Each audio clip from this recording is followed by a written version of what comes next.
আসসালামু আলাইকুম। আমি আজকে গ্রাম দিয়ে একটু ঘুরতে বের হয়েছিলাম। তখন চোখে পড়লো আমাদের গ্রামের চাচারা ভাইরা মাটির কাজ করতেছিল। আসলে এটা খুবই কষ্টের কাজ। তাই ভাবছি তাদের জন্য কি করা যায়।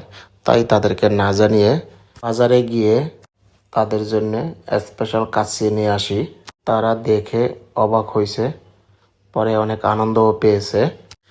তাদের আনন্দ দেখে আমিও অনেক আনন্দ পেয়েছিলাম। আলহামদুলিল্লাহ।